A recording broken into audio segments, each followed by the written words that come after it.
ഒരു കാലത്ത് കൊലപാതകം ചെയ്തിട്ട് വരേണ്ടല്ലോ ഈ പള്ളിയിൽ വന്നിട്ട് ദേ ആ കാണുന്ന ചെയറിൽ ഇരുന്ന് കഴിഞ്ഞാണ്ടല്ലോ രാജാവിൻ്റെ പടയാളികൾക്ക് പോലും അയാളൊന്ന് തൊടാൻ പറ്റില്ലായിരുന്നു. 8-ാം നൂറ്റാണ്ടിൽ പണി ആരംഭിച്ചിട്ട് 200 വർഷങ്ങൾക്ക് മുകളിലെടുത്തു ഈ ചർച്ച് ഒന്ന് പണി ചെയ്ത് തീർക്കാനായിട്ട് പോലും.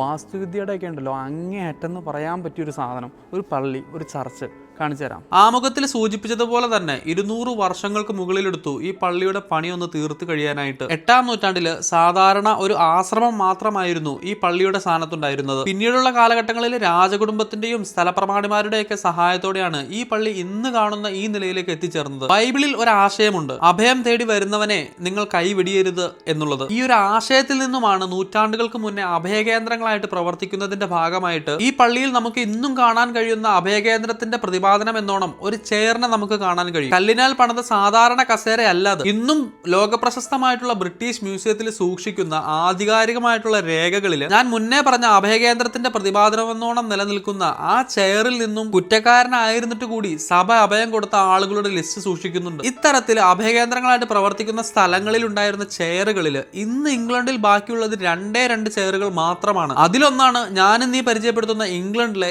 യോർക്ക്ഷയറിലെ ബെവർലി മിനിസ്റ്റർ എന്ന് പറയുന്ന ഈ ചർച്ച്. പള്ളിക്കുള്ളിൽ നമുക്ക് കാണാവുന്ന മറ്റൊരു കാര്യമാണ് സംഗീത ലോകത്തെ ഒരു കാലത്തെ ഏറ്റവും വലിയ ശേഖരം എന്ന് തന്നെ പറയേണ്ടി വരുന്ന 70-ലധികം വരുന്ന മ്യൂസിക്കൽ ഇൻസ്ട്രുമെന്റ് വായിക്കുന്ന, സാധാരണ ഇൻസ്ട്രുമെന്റ് അല്ല, മധ്യകാലഘട്ടങ്ങളിലെ മ്യൂസിക്കൽ ഇൻസ്ട്രുമെന്റ് വായിക്കുന്ന പ്രതിമകൾ. ഇന്നും മധ്യകാലഘട്ടങ്ങളിലെ മ്യൂസിക്കൽ ചരിത്രത്തെ പറ്റി പഠിക്കുന്ന ഗവേഷകർക്കും വിദ്യാർത്ഥികൾക്കും എല്ലാം പഠന വിധേയം എന്നോണം ഈ പറഞ്ഞ മ്യൂസിക്കൽ പ്രതിമകൾ ലോകത്ത് തന്നെ ഏറ്റവും കൂടുതലുള്ളത് ഈ പറഞ്ഞ പള്ളിയിൽ തന്നെയാണ്. ലോകപ്രശസ്തമായിട്ടുള്ള ലണ്ടനിലെ വെസ്റ്റ് മിനിസ്റ്റർ ആബിയുടെ പടിഞ്ഞാറൻ ഗോപുരങ്ങളുടെ നിർമ്മാണ സമയത്ത് അതിന്റെ നിർമ്മാണ രൂപത്തിന് പ്രതിച്ഛായ നൽകിയത് ഈ ബെവർലി മിനിസ്റ്ററിൽ നിന്നായിരുന്നു. അതുകൊണ്ട് തന്നെ ഈ പള്ളിക്ക് മറ്റൊരു പേരുണ്ട്, the west minister of north. ഒരു കാലത്ത് യൂറോപ്പിലെയും ഇംഗ്ലണ്ടിലേക്ക് ആളുകൾ തീർത്ഥാടന കേന്ദ്രങ്ങളായിട്ട് ഉപയോഗിച്ചിരുന്ന ചർച്ചുകളിൽ അല്ലെങ്കിൽ കേന്ദ്രങ്ങളിൽ 1-ാം സ്ഥാനത്തായിരുന്നു ഈ ചർച്ചിന്റെ സ്ഥാനം. മുന്നേ ഞാൻ സൂചിപ്പിച്ചതുപോലെ തന്നെ 200 വർഷങ്ങൾക്ക് മുകളിലെടുത്തു ഈ പള്ളി ഒന്ന് പണിത് തീർക്കാനായിട്ട്. അതുകൊണ്ട് തന്നെ പല കാലഘട്ടങ്ങളുടെ വാസ്തുവിദ്യകളുടെ സമ്മിശ്ര ശേഖരണം തന്നെയാണ് നമുക്ക് ഈ പള്ളിക്കുള്ളിലും പുറത്തുമായിട്ട് കാണാൻ കഴിയുക. ഞാൻ എന്റെ ചാനലിലും പേജിലും ഒക്കെ ആയിട്ട് ഇതിനു മുന്നേയും പല പള്ളികളെയും ഇംഗ്ലണ്ടിൽ നിന്നും പരിചയപ്പെടുത്തിയിട്ടുണ്ട്. പക്ഷെ ചരിത്രത്തിന്റെയും വാസ്തുവിദ്യയുടെയൊക്കെ കാര്യത്തിൽ മറ്റെല്ലാ പള്ളികളെക്കായും നിർമ്മിതികളെക്കായും മുന്നിലാണ് ഈ പള്ളിയുടെ സ്ഥാനം എനിക്കിപ്പോൾ. ഇംഗ്ലണ്ടിലെ രാജാവായിരുന്ന ഹെൻറി 5-ാമൻ മുതൽ പല രാജാക്കന്മാരും ഈ പള്ളിയിൽ വന്ന് പ്രാർത്ഥിച്ചതിന് ശേഷമാണ് യുദ്ധത്തിന്റെ തുടക്കം പോലും കുറിക്കുകയുണ്ടായിരുന്നുള്ളൂ എന്ന് ചരിത്രം. ഇതൊരു കത്തീഡ്രൽ പദവിയുള്ള പള്ളി അല്ല എങ്കിൽ പോലും ഇംഗ്ലണ്ടിലെ പല കത്തീഡ്രൽ പള്ളികളെക്കായും വലിപ്പത്തിന്റെ കാര്യത്തിൽ മുൻപന്തിയിലാണ്